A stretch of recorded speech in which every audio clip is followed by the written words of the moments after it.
Hello Scorpio! Welcome dito sa aking channel, Kapalaran 888. Welcome guys! Alamin natin ang last 2 weeks ng March 2024 para ito sa lahat ng Scorpio. Scorpio, kung bago ka sa channel ko, alam mo na kung anong gagawin mo ha. Press the notification bell button guys. Like and share. Mag-subscribe ka na din para ikaw ang unang makapanood sa ating mga videos. And then sa mga dati kong subscribers na Scorpio, thank you guys sa inyong lahat. Wow!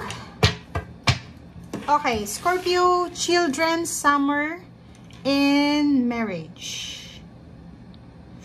Wow! So, Scorpio, comment down below if you are resonated. Nakikita natin dito na may mga wini-wish ka, may mga mina-manifest ka regarding sa iyong anak. If may anak ka, or planning to have a baby, kasal, parang ganon.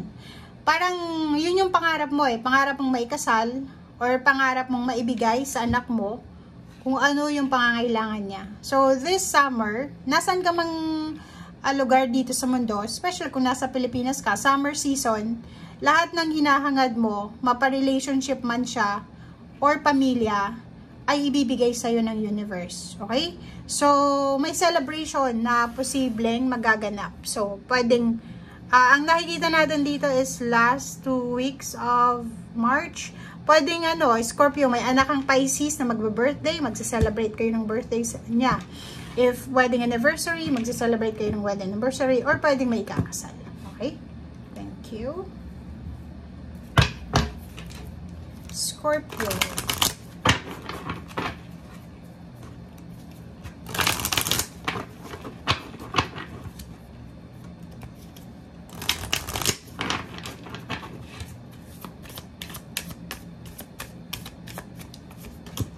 Okay, wow. So, same sa Pisces. Posibleng may mga messages kang matatanggap. Literal na messages or pwedeng mga channeled messages from the universe. From fairies, guides, angels, and spiritual helpers. Okay, tingnan mo to. May mga channeled messages ka from the spirit or from God, from angels, from the universe na mag-i-exceed siya sa expectations mo. 'Di ba yung parang sinasabi ng baraha dito na sobrang kaligayahan itong mararamdaman mo ngayon kasi maraming good news, Scorpio. Deserve mo to. Maraming good news, maraming magandang balita ang posibleng dumating sa'yo. Hindi lang ngayong last 2 weeks ng March, kundi ngayong 2024. So, masaya, and parang sinasabi ng barahan na eto na yung pagkakataon, eto na yung panahon, eto na yung tamang timing para abutin mo kung ano talaga yung pangarap mo. Parang ganun. So, bibigyan ka ng universe ng pagkakataon ng ating Panginoon para malaman mo kung ano talaga ang deserve mo or kung ano talaga ang gusto mong mangyari sa buhay mo. 'Di ba? Kasi minsan, kahit marami tayong gustong mangyari sa buhay natin, tapos wala namang blessings na dumarating, parang stagnant yung nararamdaman natin.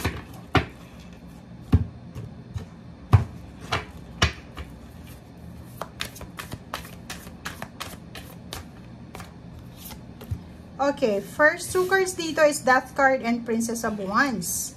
So, nakikita natin yung transformation. Kung makikita mo yung Death card dito, is parang isang babae siya na, alam mo yung parang siya, magbabalat ng skin. Diba? Parang gano'n, magbabalat ng skin. Tama ba yung Tagalog ko?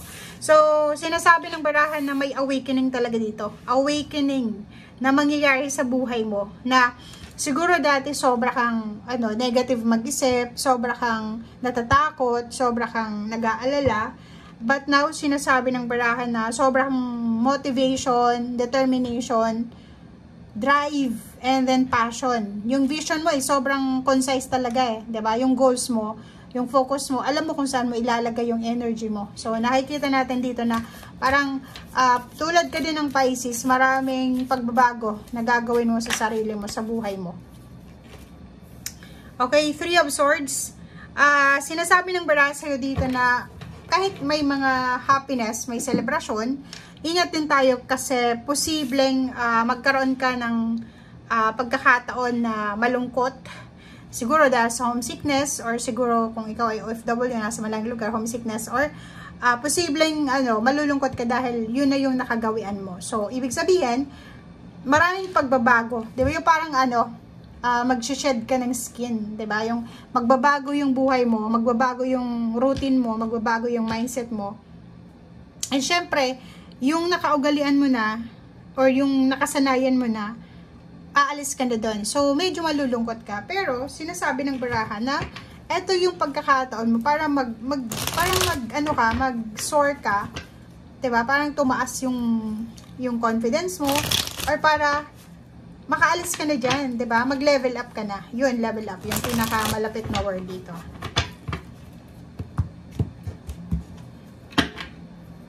Okay.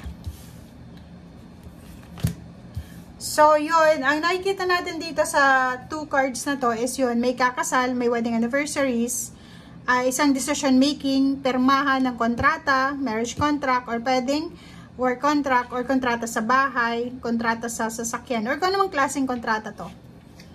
Okay, celebration. Punong-puno ng celebration ang last 2 weeks na to ng March sa'yo. May promotion din sa trabaho, may salary increase, promotion sa trabaho, empowerment, yung parang from single to in a relationship, from in a relationship to single, parang ganon. Malaking halagang pera, pwede din, pwede kang makahawak ng malaking halagang pera, pwede ka din magkaroon ng lump sum, limpak-limpak na salapi sa last 2 weeks ng March. So, may mga nakahang ditong pera, pwedeng nag-loan ka ng malaking halagang pera, Scorpio, or pwedeng may utang sa'yo, pwedeng magbayad na, may mga nakahang na pera dito na posibleng matuloy na, okay? And, marami ding choices, marami ka din pwedeng pagpilian, it's either, yun, nakikita natin dito, may iba sa inyo na, marami kang plano, tungkol siguro sa birthday ng anak, birthday nyo, birthday ng parents nyo, or celebration, or any types ng celebration ito. Pero, may mga problema kayo sa pera dati. And ngayon, sinasabi ng barahan na siguro may nakapag-ipon ka na, may hawak ka ng pera. So, may choice ka na ngayon na yung mga dinidelay mo or hinahang, pinaplano mong celebration dati, ay pwede mo na yun na magawa sa ngayon kasi may pera ka na. Or may hawak ka ng pera. Or ibig sabihin, hindi naman na yung limpak-limpak na salapi, at least meron ka na budget sa ngayon. Okay?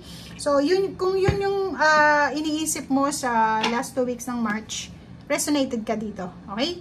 So, yun, naapo yung cups, magiging sobrang saya ka dahil sa mga pangyayari sa last 2 weeks na to ng March 2024. Thank you guys and see you again. Bye!